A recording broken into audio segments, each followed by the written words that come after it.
Hello, everyone. Troy Harris here. And yes, we are at module number 14. This is module number 14, which is Essential Financial IQ for Building Wealth.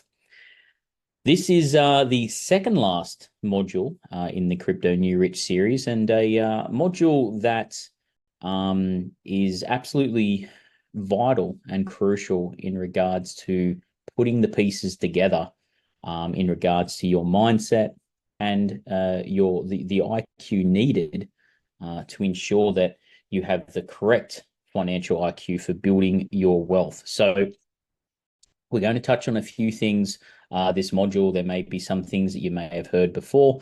There may be some new things that you haven't heard before. Once again, as I've shared in the last couple of modules, I'm not here claiming to be some expert or master in mindset. I'm here sharing and showing with you all what has worked so amazingly well for me over the last few years, in particular the last 8 years since I've been in the cryptocurrency space since 2016, and what has really been used really well by myself. And once again, I just want to pass that knowledge on to other people. So I'm going to reference different people that I've got information from, and I'm absolutely going to credit them as well, because there's some amazing minds within this mindset space. People that, in my opinion, still absolutely much, I guess you could say, more qualified to talk about this kind of thing. But it's something I wanted to wrap up within these modules, learning about crypto, because as I've shared in the previous few modules, everything we're doing in this investing space, once again, it's 80% mindset, the 20% technical knowledge we can share, we can show with you how to do that. But if you don't have that mindset right, then anything we share and show with you, it simply isn't going to stick. So let's get started. So what if the masses have it wrong? Okay. And this is something that we've talked about a little bit, and we're going to touch a little bit more on this again. Do you see a problem with this plan, right? So we've got a person here. Now they work their entire life to retire at the age of 67, if they're lucky, enjoy their retirement for an average of around about 1 year and 4 months. And then quite often, if it's a man, they pass away because, most men in most first world countries have an average life expectancy of around about 68 years and 4 months. Now, in a woman's case, let's use the same theory, works all her life, retires at the age of 67, enjoys her retirement for an average of 5 years and 8 months, and then once again passes away with an average life expectancy for women of around 72 years and 8 months. Now, I first learned this from the incredible Robert Kiyosaki around Rich Dad, Poor Dad. Now, if you haven't read that book, you have to read it. Rich Dad, Poor Dad by Robert Kiyosaki. It literally is a book that changed my life. How many people do you know just in your own personal life who have worked hard their entire life, and then at the end of it, they just have absolutely nothing to show for it? And quite often you'll hear people within this space say, and Robert Kiyosaki is someone who says this all the time. He says savers are losers. People who are saving fiat money, saving government issued currency, it's not something that's going to withstand the test of time. It's something that's going to consistently go down in price against the price of Bitcoin. Because most people retire broke or run out of money in retirement.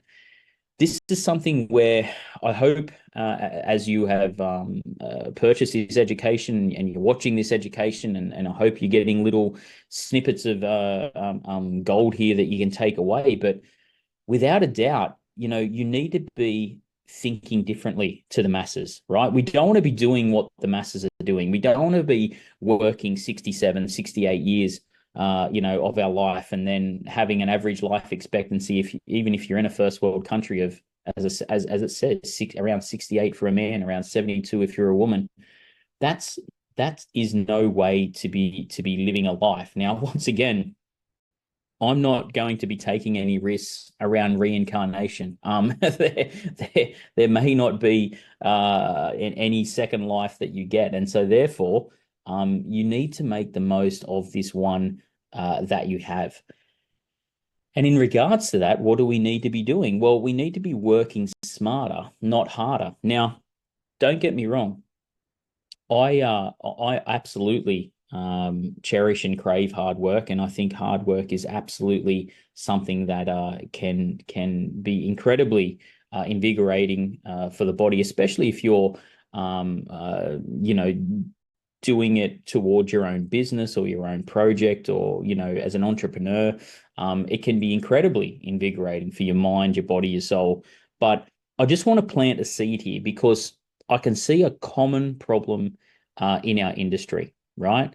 And I know this because I've lived it for many years too. I went through a phase of where I just worked my absolute pants off at a dead end job, and just didn't know where that was actually going. And without a doubt, what we need to be doing is building cash flow. We need to be building and working smarter, getting money working for you, not you working so hard for money. We can't do the same thing as everyone else and expect a different result. I think it was Einstein, if I remember correctly, is that saying that the true meaning of insanity is doing the same thing over and over again and expecting a different result. If you've seen your parents do it, or your grandparents do it, or maybe a close friend do the same thing, and working the same dead end job for so many years, and then keeping their fingers crossed and hoping that the government's going to look after them with a pension when they finally get to retire with an aching back and sore hands and aching legs. We can't keep doing the same thing and expect, oh, okay, it's going to be different for me when I'm that age. It's just not feasible. It's not viable. We need to learn the rules of the game of money. Okay, this is what the rich have been doing for generations. Money is like a scorecard. Okay, it can make your life easier, obviously make your life better. Now, I've been rich, I've been poor, and of course, I would obviously take rich any day of the week over that. But there are levels to the game. Okay, and most people don't actually know the rules, right? They don't know the rules. They don't understand. Obviously, there's so much context around this, and there's so many layers to these rules as well. How would you go at, say, football if you didn't know the rules? Let's say you just ran on the pitch there, you'd only seen it once before, and you just went out there and had a go. Obviously, you're not going to go too well, and you're going to get consistently pulled up by the referee because you don't know the rules, right? Most people never spend time learning how money works. Then they wonder why they don't have any money when they haven't actually learned how money works. So once again, the fact that you're here and you're listening and you're going through this educational piece, and you're at module number 14 now, I would like to think that you're in a position where you absolutely are keen to keep learning and keep growing. So I want to share with you right now 10 financial IQ wealth creation lessons to help you be more successful on your investing journey. Okay, so I want to share with you some of those rules, some of those things that I've uncovered and that I've learned from other people, that I've uncovered and I've learned from my own experiences, uncovered and learned from my own failures, because that's often how you absolutely learn the most. And hopefully you can find your own golden egg in these 10 financial IQ wealth creation lessons that I want to share with you. So, number one, get money working for you rather than you working for money. And this is absolutely I had to put this at number one, right? There's never a truer statement that has been said. Now, once again, I first learned this from Rich Dad Poor Dad, and once again, if you have not read that book, Rich Dad Poor Dad by Robert Kiyosaki, get yourself a copy on the internet, go watch it, download a digital version, do whatever you have to do to read that book. Once again, the poor and the middle class work for money. The rich have money work for them. That is the difference here. All right. And once again, this is 80% mindset. 20% technical knowledge can be taught, can be educated, can be shown. This is all about mindset. Make your money be like soldiers, where every day it goes out, takes prisoners, and comes back with more. Right now, I love this from Stephen Bartlett. Is get your money out there working for you. Right, that's what you need to be going. You may have heard the saying, creating multiple waves of passive income and multiple avenues of passive income and this kind of thing. That's what you need to be looking at. We want to have our soldiers out there taking prisoners and coming back with more money each day. And this is why I love that comment there by Stephen Bartlett. Number 2, we need to be building both cash flow and net worth. Okay. It can't just be the one or the other. It has to be both, in my opinion. And there's multiple reasons behind this. But the biggest thing is that to continue to build your net worth, you need to have a consistent cash flow. Okay. And this is something that has taken me quite a while to finally get my head around, but I absolutely realized this, especially in the last few years of my journey, is that you need to have that consistent cash flow to be able to build that net worth. You need to have both, right? So, as I said, we need to have both cash flow and net worth, right? Cash flow comes in. What do? We have living expenses, and then we have new investments. And what do we want to do? We want to feed the beast. We want to be dollar cost averaging into the market. So obviously, we need to take care of our living expenses. We need to put food on the table for our family. We need to pay the rent, the mortgage, whatever needs to happen. But, right, living expenses are essential, but we want to be having money there for new investments, right? We want to be feeding the beast and consistently building our investments for net worth. Next, pay yourself first for your investing. This is a massively key difference that I've seen for years now between the rich people thinking and the poor people thinking. All right. We need to be paying ourselves, right, first for your investing. And I'm going to touch a little bit more on this now, right? So pay yourself first. This is what poor people do. Okay. They earn money, they spend money, and then if there's any left over, they may save or invest a little bit of what is left over. That is poor people thinking. Rich people do the opposite. Number 4, learn and action specialized skills to create additional income, right? So what are those specialized skills? Now, at first, so many people come to me and they want that quick fix, that quick, Troy, I want to make money overnight right now. Okay. There is no quick fix to any scenario, because quite often, when you're reaching out and when you're going through a period of time, or you're wanting to learn a new education or a new thing for your financial output or whatever that may be, quite often, those times that you're reaching out and you're trying to find those things, you're quite often at the lowest points, right? So you can't just go from, oh, okay, I have $100 in my bank account to being a millionaire next week. It just doesn't happen, right? So in the meantime, what do we need to do? We need to get out there and hustle, all right? Get certifications. What can you learn to hustle to make more money? Don't be ashamed if you're doing, Uber Eats on the side, or you're driving an Uber, or you're doing anything like that. I did that for years while I was still earning a very, very good corporate job. I was still driving Uber on the side so I could still put money into crypto over the years, right? Now, this could be in your main income, right? And this will allow you to feed the beast better. It was all about, for me, dollar cost averaging into crypto and consistently getting money feeding the beast, right? So if that meant that I needed to go and get a certification to do something on the side, or, do a social media thing. Or for me, what it was, hey, I had a car, I had time still left over from my cushy corporate job. So what did I do? I went and drove and did Uber. Okay. And I did that for years. And you can't be ashamed to be doing something like that at all. I get so many people saying, oh, I don't want to do things like that. There's nothing to be ashamed of whatsoever doing a side hustle. What it's called is literally that. You're hustling for more money because you're feeding the beast. So then your future self is going to be in a lot better scenario and situation than what you are now.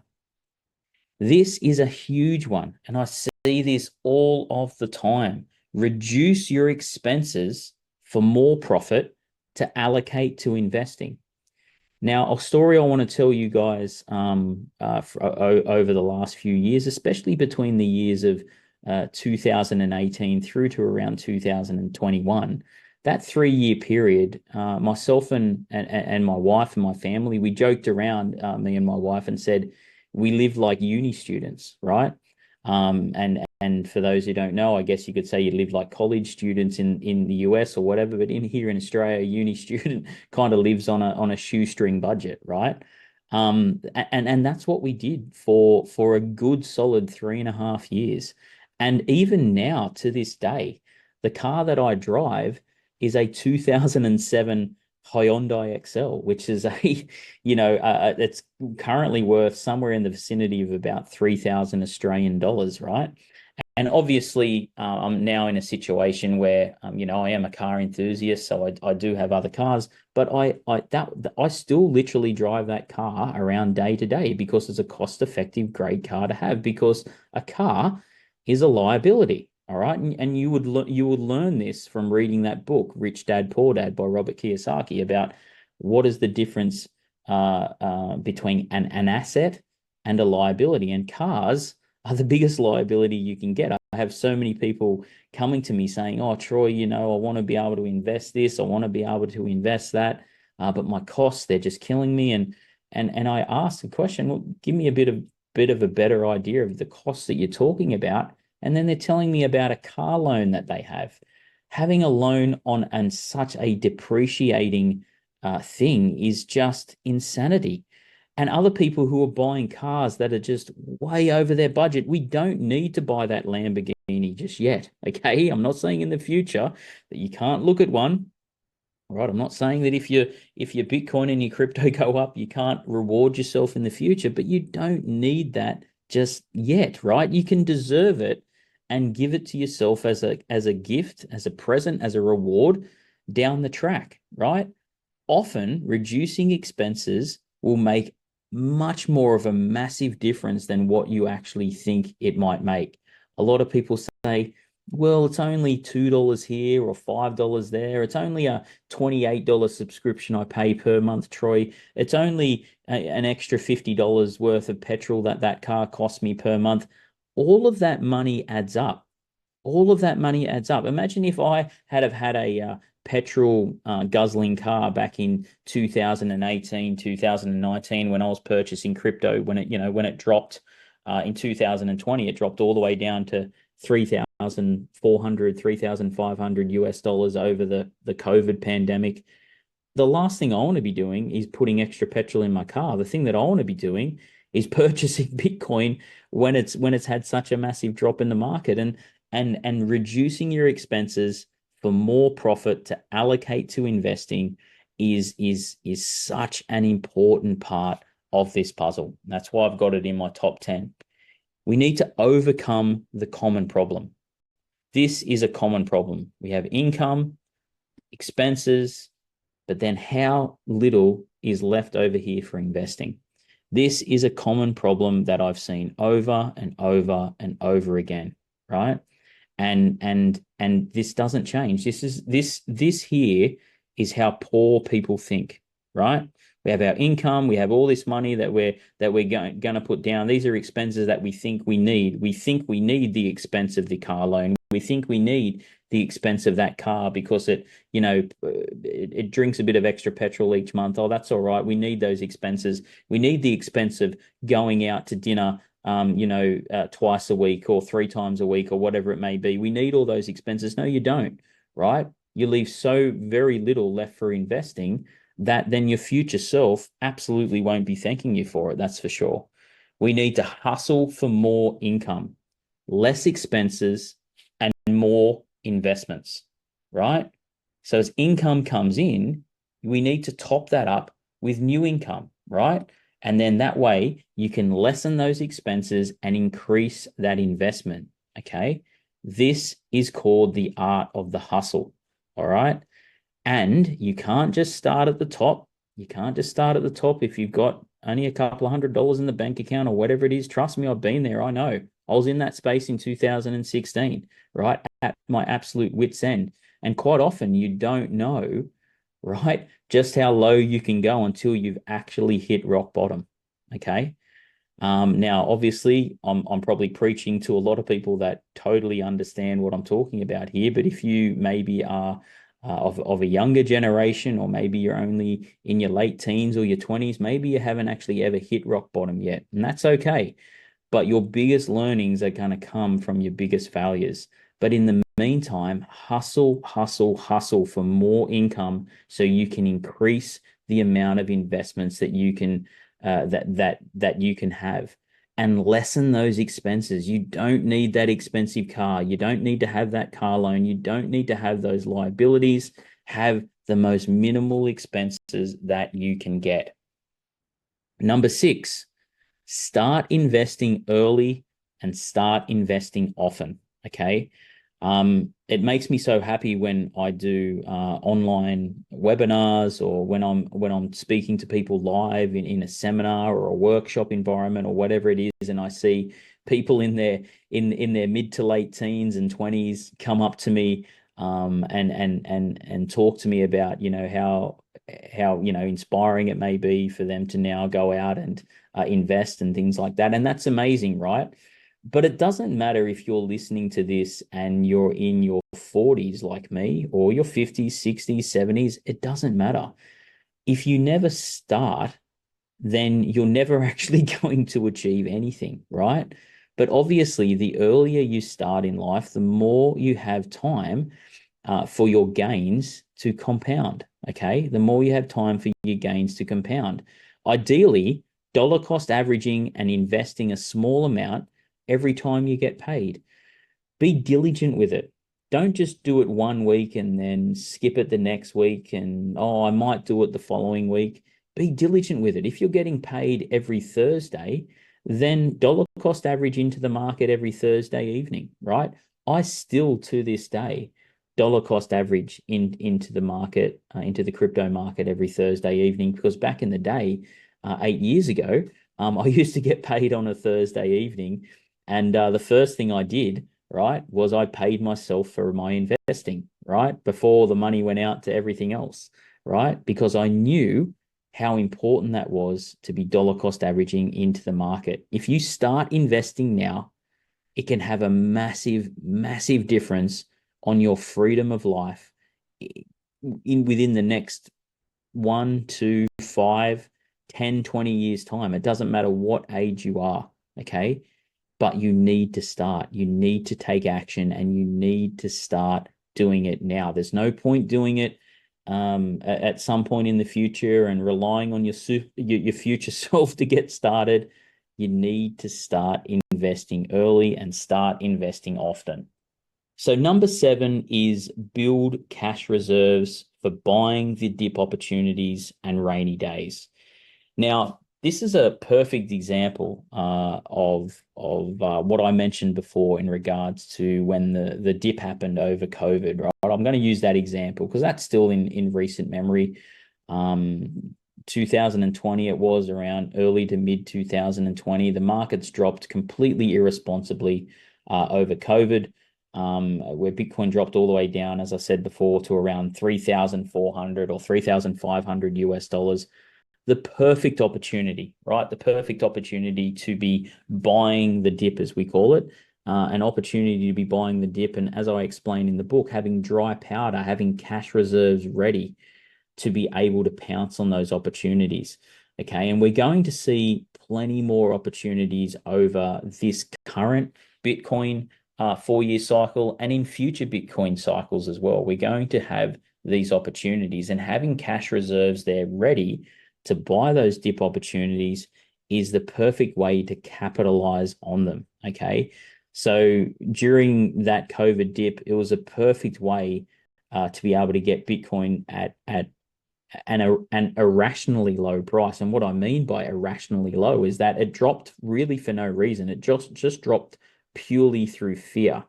Now, the first time you buy an asset, like let's use Bitcoin as an example, during a dip, don't get me wrong, it's absolutely terrifying the first time you do it, because what you're doing, you're literally doing the opposite effectively to what your brain has always told you to do, which is stay in your comfort zone and don't go outside of that, and most certainly don't buy something that's dropping massively in value. But if you have a plan and you have a method and you have a set of rules, and you know and believe in that asset class, if that's Bitcoin as an example, right?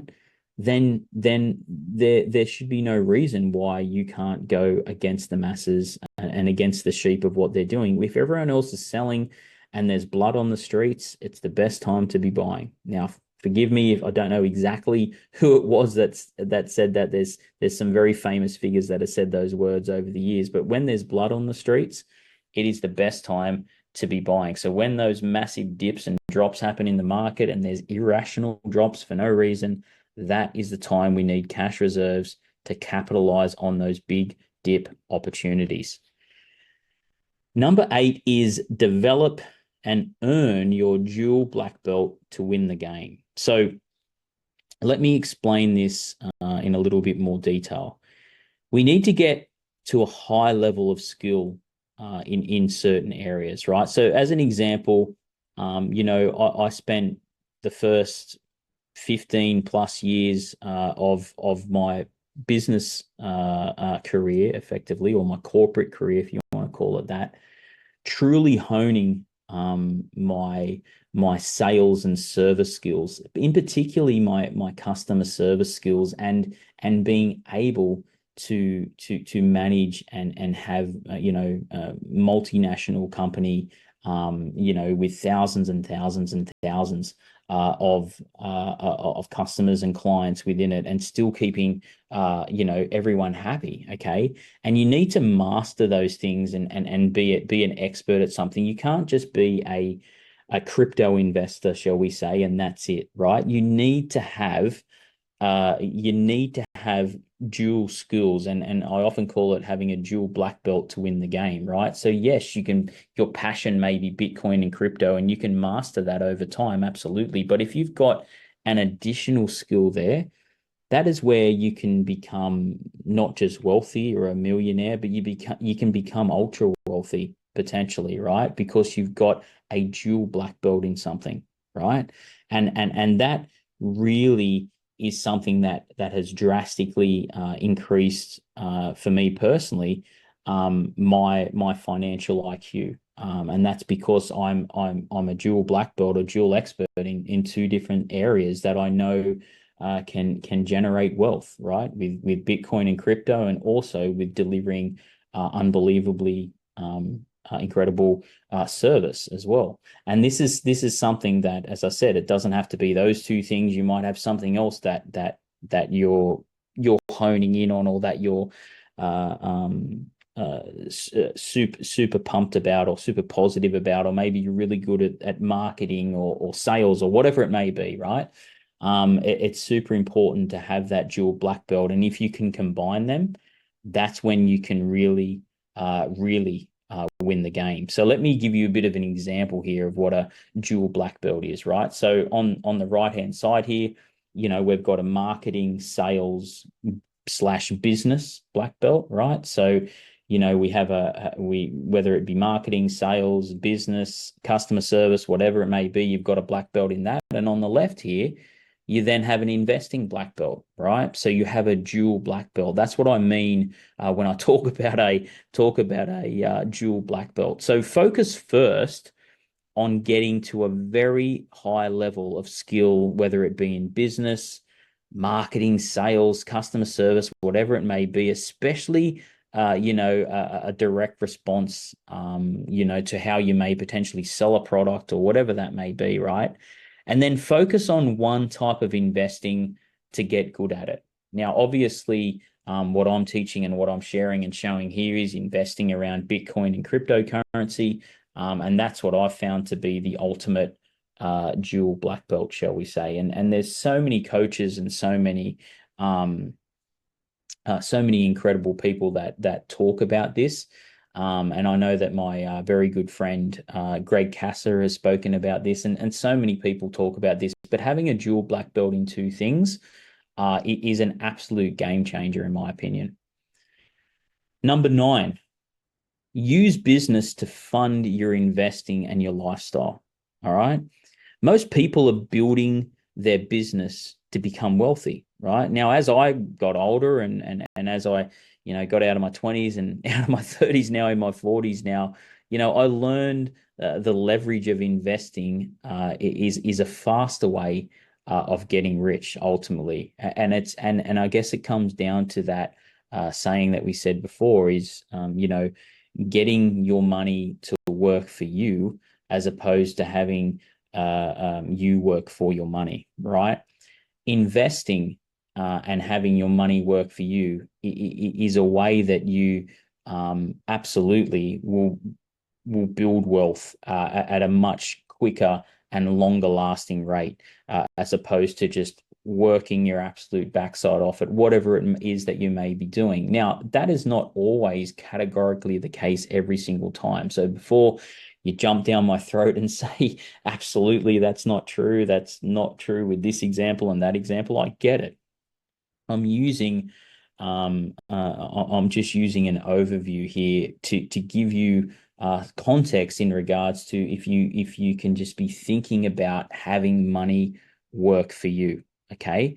My focus is on business, is on lifestyle, is on spending time with my family, my loved ones, my close friends. That's what my focus is on, and the rest of it will come from that.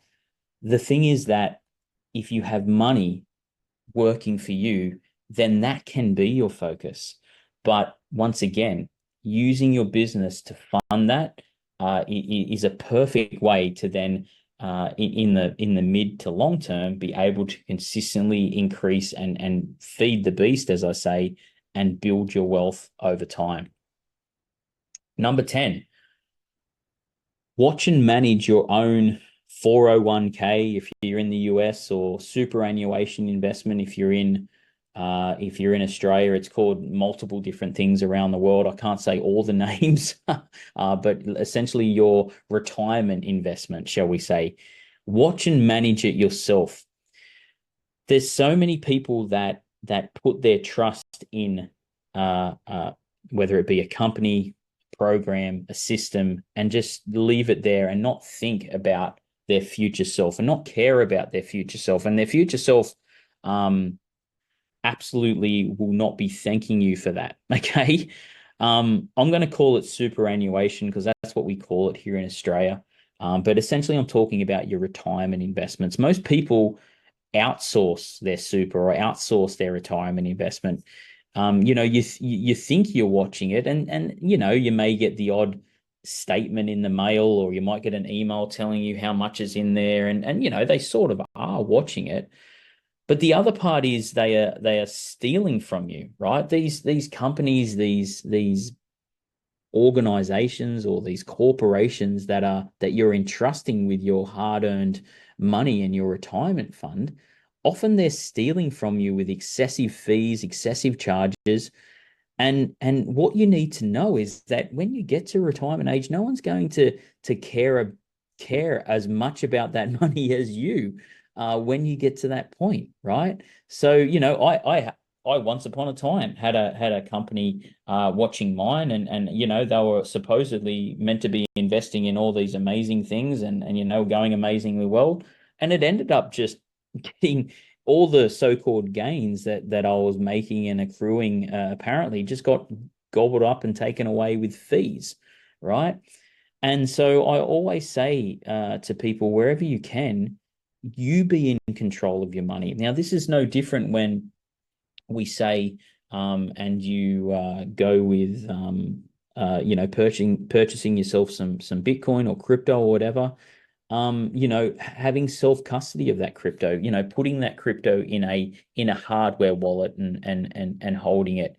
You being in control of that money is the ultimate thing, in my opinion, that you can do. Multiple 4-year cycles will tell us this, right? So let's say with a personal or a 401k or a superannuation money, retirement money, whatever you want to call it, right?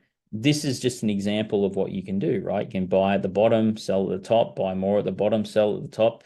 It really doesn't matter either way that you can do it, and you can do this over multiple 4-year cycles if you zoom out.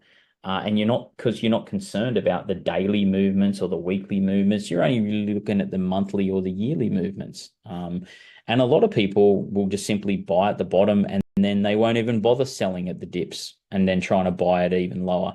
You can just buy at the bottom and just let it ride up over the decades that you're going to hold it within that particular self-managed fund. But I always say, in my opinion, especially with your retirement money, your superannuation money, whatever you want to call it, in whatever region you are around the world, be in control of it, right? Be in control of it, and you be the one then who has the ultimate destiny in your hands, right? Don't entrust it. Don't entrust it to a third party, because quite often that third party, they don't care whether you end up with nothing at the end of when it comes around to retirement age. They don't care. They don't need to worry about it. So entrust yourself. Remember, okay? Remember, and as I'm wrapping up this module number 14, I want to leave you with this, okay? Remember that the market doesn't care about your feelings, all right? The market doesn't care if it takes your money away from you.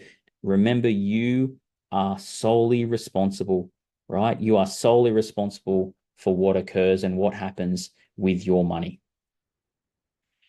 So that now brings us to the end of module number 14. And we will then be going into our final module of this series. And the next module is called Your Dream Life by Design. And this is I like to say, more of an uplifting end to the series, and a module that I had a lot of fun putting together. So yes, we will be heading into module number 15, which is the final module, Your Dream Life by Design. I will see you in that module.